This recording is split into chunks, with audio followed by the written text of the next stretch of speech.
for Prosperity's Freedom Embassy here on Capitol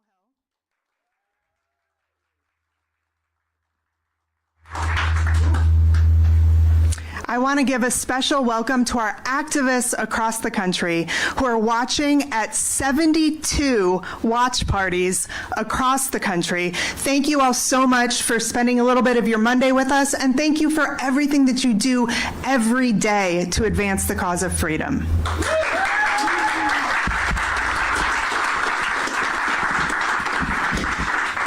Here in the room, we are joined by a great group of allies, as well as 8 of our top activists from across the country. Thank you all so much for being here. And in just a moment, we're going to have the opportunity to welcome our special guests for the day, the Speaker of the House, Mike Johnson, and Guy Benson, who many of you know as a Fox News contributor, but he is also a member of AFP's Advisory Council.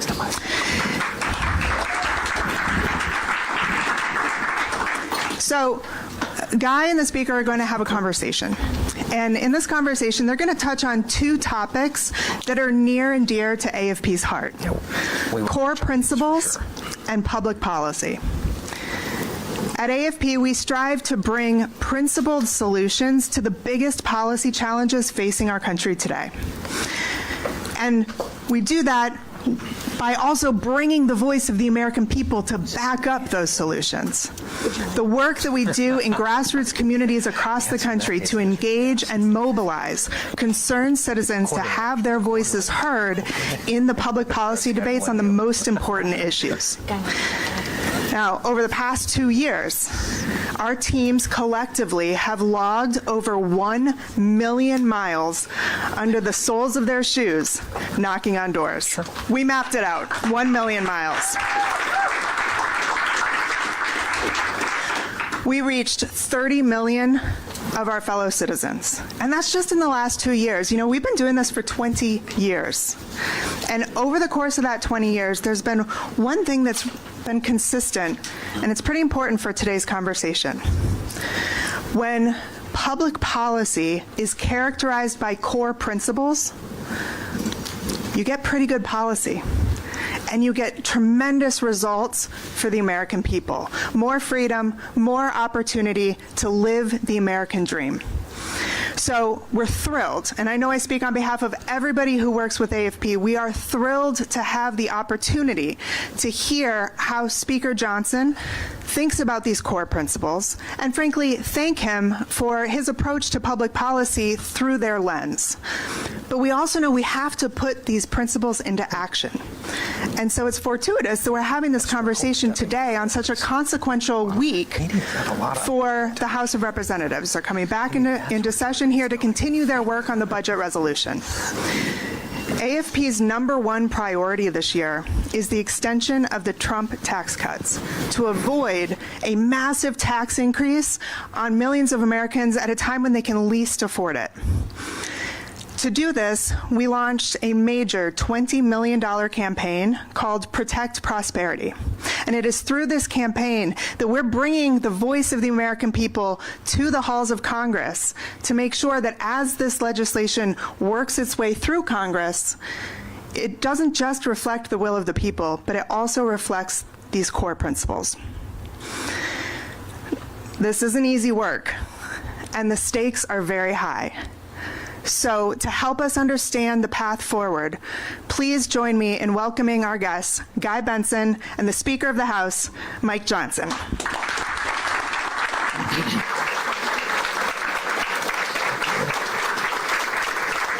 you. Appreciate it. Thank you. Thank you. Great. Thanks.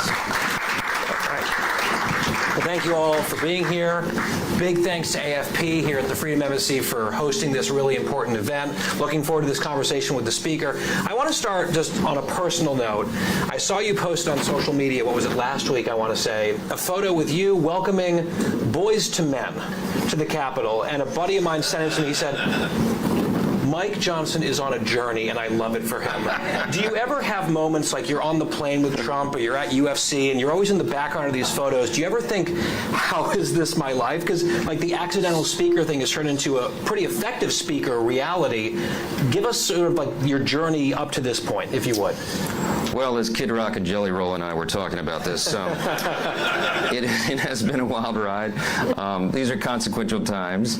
People ask me all the time, am I having fun in this position? And I just look at them and say, really don't have time for fun. I mean, I'm really very much like a wartime speaker and have been since they handed me the gavel in October 2023. This is not a job I ever aspired to, but it fell to us to do it and lead in these very challenging times. But I'm absolutely convinced that America is coming back, and that's what keeps us going.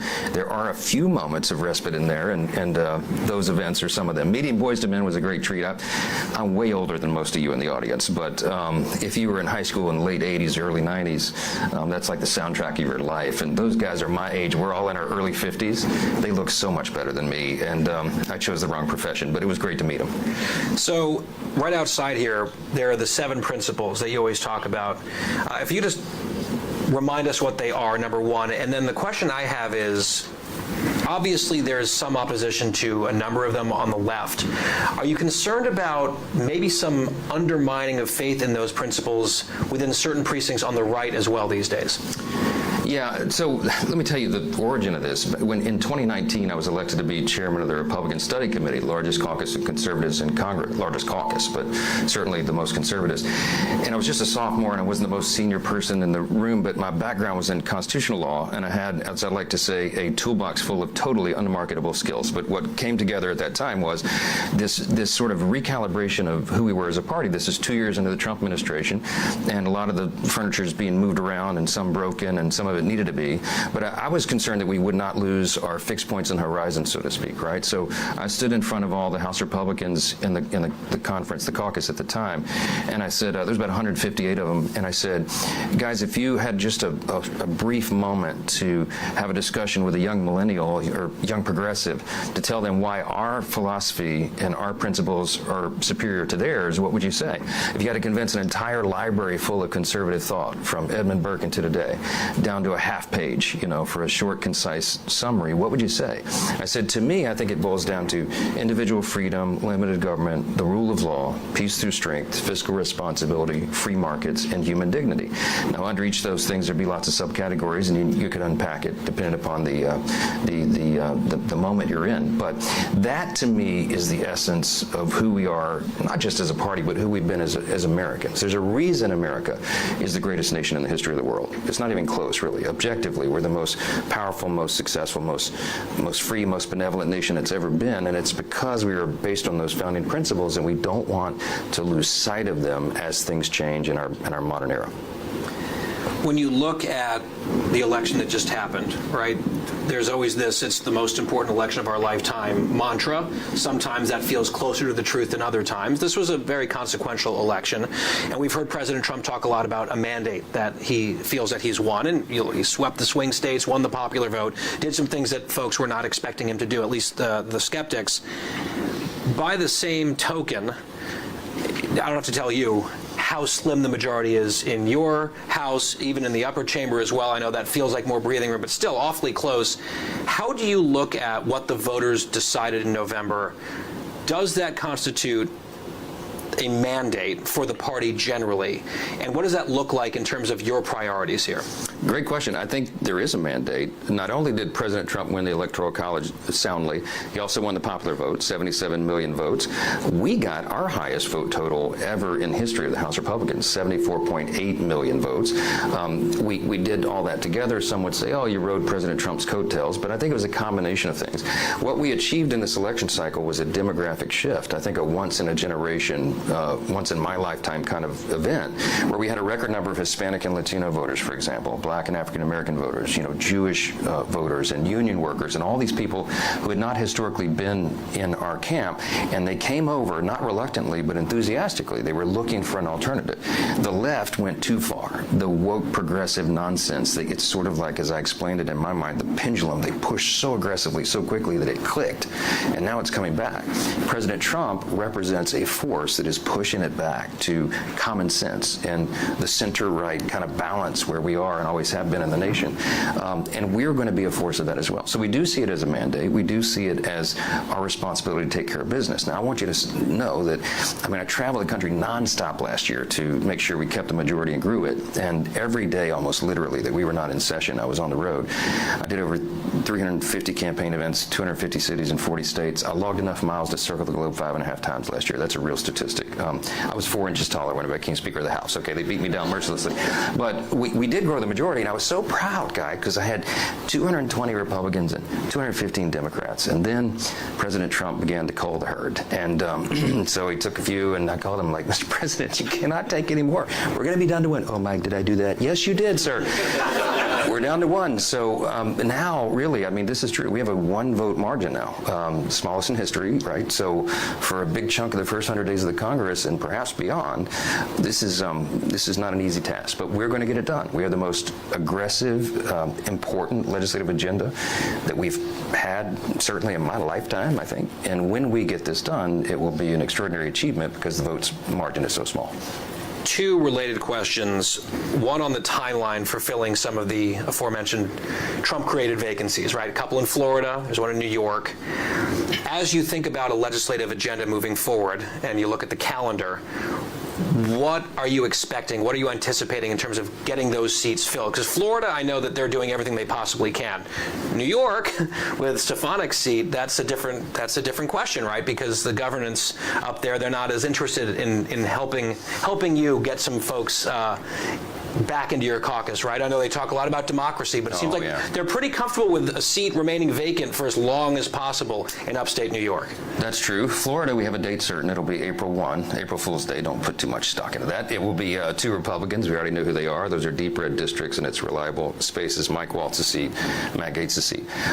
Lee Stefanik's seat in New York is different because you're right. The liberal left Democrats run the state assembly, and they've not been kind to us there at the state capitol. And they're toying with the idea of extending and holding that seat open under some guise of democracy until the fall, perhaps. It's one of the suggestions. So a delayed election for democracy? For democracy, yeah. Don't forget about the fact that 750,000 upstate New Yorkers would be without representation in Congress for no apparent reason. Under existing New York law, that vacancy is supposed to be filled no later than 90 days from the date that it is vacated. So we'll see what happens. They haven't changed the law yet. If we get the budget resolution passed this week, which is the plan, then it's possible that Elise Stefanik would go ahead and move on to her assignment at the UN as the ambassador there once she gets through the confirmation process in the Senate, which I think would go quickly. And then that would start the clock. And so let's hope that we can get it filled in time and hope that the law is respected by Democrats in New York. And I want to come back to this week in a second. But again, looking at priorities. You're starting to see some softness in the polling for the president, for the party, maybe a honeymoon that he never enjoyed last time he's had it. The polls are conflicting about whether that's, starting to maybe taper off or not. But one consistent data point that we're seeing is that there is still this extreme concern among voters about the cost of living and the price of everything. And obviously, a mess was inherited. There's no question about that. But at some point, you're in the driver's seat as a Republican Party controlling the trifecta. What is it that you would say to voters who are wondering, are they really focusing on what matters the most to us, which would be the cost of living and probably immigration, those top two? Plenty on immigration. What about on that number one issue that really, I think, was so harmful to the Democrats in the fall? Yeah, it was. Clearly, the president and all of us ran on a set of issues that were the most important to the people. We got to secure the border. We have to get the economy under control, reduce inflation. We've got to get American energy dominance back and restore peace through strength, reduce the regulatory state, the bureaucracy, the deep state. All those processes are underway. The president's done an heroic job with executive authority right out of the gates and accomplished quite a bit. DOGE is working overtime, and all these things are happening. Now we have to codify it. So the reconciliation process is the key to getting that done. And for a lot of people back home who don't follow all the machinations here, the reconciliation is the one exception to having to get 60 votes, the 60 vote threshold in the Senate. Because we only have to have 53 Republicans in the Senate right now, doing something with a bare majority is the way to go. So we'll use the reconciliation process to check a lot of the boxes of the promises that we made, and that is how we will get to the cost of living. You know, the price of eggs is up high because that has more to do with bird flu than anything else, okay? There's a lot of mixed messages out there, but obviously inflation continues to be a major problem. The way to do that is to make sure small businesses have certainty, to make sure we don't have the largest tax increase in U.S. history, which is what will happen by default at the end of this year if we're not successful in this mission, to get taxes down, reduce regulations, and free up the free market again. And the way you do that, the way you ensure prosperity, which is what we're all about, is to get the government out of the way. This is the team to do it, and reconciliation is the vehicle in which we're going to get it done. Easier said than done. The way that the logistics work out is something I want to delve into. Before we do that, if you're just joining us, we're at the AFP Freedom Embassy. Speaker Mike Johnson, our guest, and there's a few folks here that AFP has recognized as really high-level activists who've done a lot of work on the ground, and got a couple questions for you from them. So let's start. I'm sure this was done completely at random, but one of them happens to be from Louisiana. Eric is with us from your home state. Hey. Eric, take it away. Hi, Mr. Speaker. My name is Eric. I recently graduated from our alma mater, Louisiana State University, and I'm focused on my future, hopefully building a career, starting a family in Louisiana. But the last few years have been difficult with the rising cost of energy, housing, and groceries. How would your principles and your vision for the next couple of years on issues help me and other Louisianians achieve our goal? Great question. See, LSU students are so bright. They are look, I will concede to you that you got greater challenges than I had when I graduated LSU and started a family in Louisiana back in the mid-'90s. There's a lot of headwinds right now. This election really was for all the marbles. I mean, it was a crossroads for the country, and we won. And so now we have the mandate, the opportunity to fix all this. The best thing that we can do to ensure liberty, opportunity, security for you and your young family that you'll start is to get government out of the way. And that's what our team is for. I mean, at the end of the day, the Republican Party, we talked about the core principles, but at the end of the day, you could summarize it, we're pro-family and pro-growth, right? And those are the two ingredients that make it easier for people to start out. My daughter's just graduating law school down there at LSU in May, and she just got married in June, so this is a live fire exercise for my family, too. And she's the oldest of our four. I got one that graduated undergrad and is on the way to law school. I got a son at the Naval Academy, and I have a 14-year-old. So they're all looking at me with the same anticipation. All right, Dad, get this fixed. We will, right? So I keep going back to reconciliation, but that's the quickest vehicle we have to achieve these desired results. And what we need is to get government out of the way. We need a smaller, leaner federal government that's out of your life so that the free market can thrive. If you reduce taxes and regulations, you allow job creators, entrepreneurs, risk takers, the people that create the jobs to do more of what they do. And you unleash that power of the U.S. economy that has been smothered by government regulation for too long. This is not theoretical. We did it, of course, in the first Trump administration. I was here as a freshman in 2017 when President Trump started. And we reduced taxes, reduced regulations. We had the greatest economy in the history of the world pre-COVID. I mean, really, every boat was rising in every demographic. And then we had all these disruptive events. So we can get back to that. We know the formula, and it will help everybody who's starting out. So I would say help is on the way. Hang in there, and don't leave Louisiana. Okay, stay there. All right, thank you, Eric. And from your neck of the woods and your alma alma mater, to one of the most important battleground states in the country, Wisconsin. I know AFP is very focused on a very important judicial race up there in a matter of weeks. Mike is a small business owner in Wisconsin. Mike, what's your question for the Speaker? Speaker Johnson, my name is Mike Doble. I am a small business owner from Milwaukee, Wisconsin. My wife and I own a hospitality group with 6 restaurants, some small breweries, and 190 employees. It's super important to us to continue the tax cuts, and I know it is important to you as well. But there's some differences in opinion between the House and the Senate, and just Republicans, even in your House. What's your plan to try to bridge that gap so we can continue as we need it? We need to keep hiring and growing, or we're dying. So, what's your plan to bridge that gap? Well, thanks, Mike, for the question, and thanks for, I know you did some heavy work there in Wisconsin, I'm sure. In this audience, if you're here, you were part of that, and that was huge. Wisconsin was a huge state for us this time around. So what we need to do, I'll give you a little more detail about reconciliation, because it sounds like a lofty concept, but the details really do matter here. What we need to do for small business owners like you is get government out of the way and give you certainty so that you can plan and invest appropriately, so that you know what's going to happen 6 months from now or more.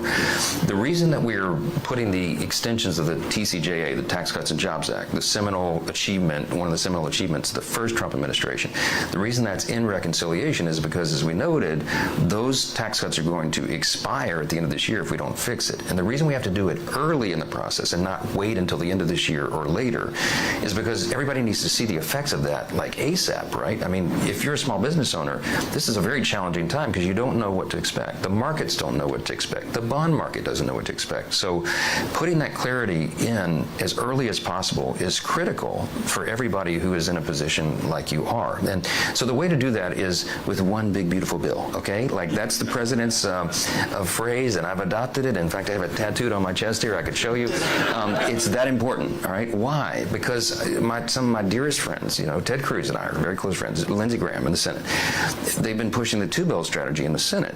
But I want y'all to know the inside baseball is, my math is much more complicated in the House than the Senate. For the first time in our lifetime, the Senate Republicans have a wider margin than we have in the House, okay? And also have 160 plus additional personalities to deal with than they have with just their 53 over there. And I have a much more diverse caucus. So remember, I've got people who are elected in like R plus 26 districts in like deep red rural states. And then I've got people who are elected in districts that Kamala Harris won on the ballot by 10 or 11 points, D plus 12 districts. And those Republicans look at an issue set with very different lenses. Their philosophy and the principles are the same, but their constituencies are very different. And so they've got to be mindful of that. So my job is to find the equilibrium point between the two sides and to advance the ball as far as we can down the field for our conservative principles and get 218 votes. And now I've got a soft caucus over here that they don't have to contend with in the Senate because the state and local tax issue is huge to people that are elected in New York, New Jersey, California, and other states. But think of it, there's no red state senators, because they're all red state guys, that have that issue to contend with. And we have multiple caucuses and interest that I've got to contend with. So finding the right point for all those dials is going to be the trick over the next several weeks. We'll get there, and the sooner that we do, the better it's going to be for you and every small business owner, and large company for that matter, around the country, because that's going to lock in and codify the certainty that you need to be able to do what you do best, and that is grow your business and add jobs. I saw a headline, I think today at Politico, Mike Johnson's moment of truth. You've had a few of those already in your speakership. Here's another moment of truth, moments of truths maybe, but it is a big one this week because step one is this floor vote maybe tomorrow, maybe later in the week. Committee was sort of a sigh of relief there, but you've got a lot of cats to herd. Not everyone's on board from what the reporting suggests. Are you confident, and how would you measure that level of confidence that you're going to get this through? This is step one, right? Getting to the vehicle with literally no margin for error, because I think there's at least one member who's a no. There may be more than one, but they'll get there. We're going to get everybody there. This is a prayer request. Just pray this through for us, because it is very high stakes, and everybody knows that. And as we were talking in the hall guy a little while ago, somebody noted a couple weeks ago, the thing about having a small majority is it brings great clarity. It's clarifying, I don't think anybody wants to be in front of this train. I think they want to be on it. And people come at with genuine conviction, about the debt and the deficit and about these issues and that issue. But but I'm often reminded, and I remind my colleagues all the time, of what Ronald Reagan reminded us. I'd rather get 80% of what I want than go over the cliff with the flag waving. And for those of us who believe in limited government and liberty and opportunity and security, prosperity, we have to recognize that an aircraft carrier is not turned on a dime. It takes 3 miles to turn an aircraft carrier, right? It took us decades to get into the situation we're in. It is not likely that we're going to fix everything in one bill in one foul swoop. So, but if we can make great strides in these areas and we begin to change the trajectory of the carrier, we can turn it around. And if we do that well, and we demonstrate to all these new demographics who came into the party now, that it truly is our principles, our core conservative principles that lead to human flourishing. It is our principles that are better for them as individuals, families, a community, their state, the nation as a whole, then we will be able to hold this as a governing majority for years to come. This can be an historic moment for our party and our principles, and this is the first step in what will be many steps. It's day by day. So if your analysis that it's going to happen / prayer request comes through this week, I guess part one of the question is, what would the timeline then look like to get to then the reconciliation piece, which would be maybe harder, right? This is just getting on to something, the vote this week. Then it's like, okay, what does a final bill that would become law actually look like? What timeline are you looking at for there?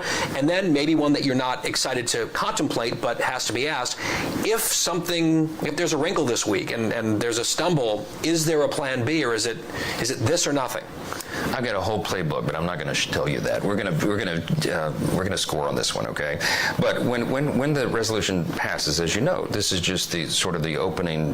This is the starting gun, basically, for the real reconciliation process. And so that is scheduled out, and I put out a very aggressive timetable and schedule for the reasons we discussed. We need to do this quickly. I think in 2017 you took too long. The Republicans took too long. That's exactly right. We didn't get to the tax piece until late in the year. And so what happened was the benefit of what we had done was not fully realized by everybody before that midterm election. Only twice in 85 years has a newly elected president, had his party grow or add seats in the House in that first 2-year cycle. So we're going to have to defy history, and we will. I think we got a very favorable landscape and the right ingredients to do it, but we got to perform. So if we do it early, to meet that aggressive timetable, what we're going to do is pass the resolution, and then through the rest of February and all of the month of March, you'll see the committees. What happens is we give instructions to 11 different House committees in areas of jurisdiction on all these issues, and they've got to work through and find their equilibrium points in those subgroups, bring it up to the full group, get it on the floor. My calendar has us passing this by probably the first week of April and getting it to the Senate so they can do their work on it. After April 1st, perhaps? After April 1st. You see how that works? Yeah, a couple more votes. And then we get it done, and if this works, then we get it to the president's desk by early May. That would be enough time for this to become part of the law, to give the certainty that everyone needs, and for the American people to begin seeing the benefit of this so that it's reflected in the election outcome and in all of our lives. Yeah. Just a couple more here. You mentioned a friend of yours, Senator Cruz, on the show. I had Senator Thune on the show recently, still making, to my ears, a robust, interesting case for the two-bill idea. When you push back on them in private and you say, look, here's my math and here's why one big, beautiful bill makes sense on the House side, are they receptive to it, or do you feel like are they still saying, actually, no, you're wrong? No, this is a very friendly debate. These are all very close friends, and there's no daylight between the House and Senate Republicans, and that's very important. I mean, there's no animosity here at all. We're all trying to accomplish the same exact mission. They just see it from different lenses in the Senate that we do in the House. And when I lay out all the complexities, Ted, Lindsey, and John, none of them can refute that. They just go, oh, yeah, that's tough. Yeah, I know. Thanks a lot. Welcome to my life. So, look, I think what happens, they passed their resolution last week, and whatever they're calling that, that's a plan B, that's fine. But I said you have to allow the House to lead on this by necessity. We need to. We have to. I have the more complicated equation to solve. Here's another thing, too, that everybody needs to remember, and this will mean something to the folks in this room. We have new revenue revenue inputs that really ought to be factored into this. I mean, the tariffs policy that the president's pursuing is going to be scored by the Congressional Budget Office as a number, some significant number. The 10% tariffs on China could be a large number, just that alone. And then what DOGE is doing, cutting down the size and scope of government pretty dramatically, results in a massive cost saving, cutting out the fraud, waste, and abuse. I mean, they found almost $60 billion, they estimated, already, and they've only been doing it for a few weeks. So Elon is in the middle. He's gotten into the belly of the beast, and I met with him a couple weeks ago at his office, Monday before last, and he was explaining to me what he's doing, and he and I got increasingly excited as we were going through this, and I said, man, look, I know you're excited because you think of this as a scientist and a data analyst. I think of it as a constitutional law attorney and a historian. Elon, what we're going to do here is restore the original intent of the framers of the Constitution, because they envisioned a small, efficient federal government. Remember, most of the power is pushed down to the states, right? Because that's important for maintaining the checks and balances and all the rest of the things we need. But they wanted a federal government that was small and efficient and effective and accountable. And the accountability piece will be ensured by the duly elected representatives of the people in the Congress who could have oversight. The problem is, for decades, as we know, we haven't been able to do that job well, because even though we requested the data and requested the insight, it was hidden. How many of you know the bureaucracy was not forthcoming, right? They're not transparent. That's the whole point. That's the problem. That's the deep state that we talk about. So they were hiding from Congress. We didn't know that USAID was funding drag shows in Peru or whatever, transgender operas in Colombia or whatever, I mean, it's madness. But Elon has cracked the code. He is now inside the agencies. He's created these algorithms that are constantly crawling through the data, and as he told me in his office, the data doesn't lie. We're going to be able to get the information. We're going to be able to transform the way the federal government works at the end of this, and that is a very exciting prospect. It is truly a revolutionary moment for the nation. Being here at Americans for Prosperity at the Freedom Embassy, I think something that's on a lot of minds in this room and in this building and on this team is how can the grassroots of AFP help? Because there are a lot of different pressure points in this fight upcoming. AFP was involved in 30 million voter contacts in the last cycle alone. There's muscle there. What's the role for groups like this one, and maybe this one specifically, in this road ahead or on this journey forward? I have AFP tattooed on my back. This is a very important, lots of tattoos. No, look, this organization does it better than anybody, and I mean that sincerely. I remember fondly the work of AFP when I was a legislator in Louisiana. I did a short stint in the state legislature before I ran for Congress. About 14 months I was down there. And during that time we had some really heavy things that were happening, tax initiatives and other stuff. And AFP got directly involved at the grassroots level and did some of the most effective mailers I've ever seen to the state senators and state reps' homes. And I saw them flip on the floor of the legislature because they were holding the AFP card, shivering in fear. This is a real story. Okay, so it matters, and the grassroots component of this is critical. And what you can do is what AFP does so well, leading on this, is to let your elected representatives in Washington know how you feel about this. Let House and Senate members know that this is important. One of the most effective ways to do it, just in the one-on-one kind of contact, is to talk and share your story. Share your story about your small business and how the tax cuts of the last Trump administration helped you grow and thrive. Talk about the challenges that you're facing now and why we can reduce the challenge by further deregulating your industry, right? Talk about the challenges that your family has with inflation and the cost of groceries and all that. Make it real, make it personal. Because when you're a constituent of one of these folks, they've got to listen to that. And it does make a difference. Talk about how your state's a border state and how the open border has been disastrous for your community. You add those things in and you make it real and make it personal, make it specific. It's very difficult for elected officials to just turn a blind eye to that. And when you add the reinforcements and the resources and the power of AFP behind it, it's a very effective thing. And look, we're counting on you, right? So we've got to wrap here. I think you've got some arms to twist here for the rest of the day, but very quickly I have to ask you this, not to brag, but I think I have a pretty good Trump impression. Yours is better, I will say that. Have you ever done it for him? Not directly, but he certainly knows. Not yet. He certainly knows about it. Okay, but imitation is the greatest form of flattery. Okay, that's so true. That's so true. Yes. Speaker Mike Johnson, everyone, thank you so much for coming by. Really appreciate it. Thanks, buddy. Appreciate it. Thank you. Want us to hold? Sure.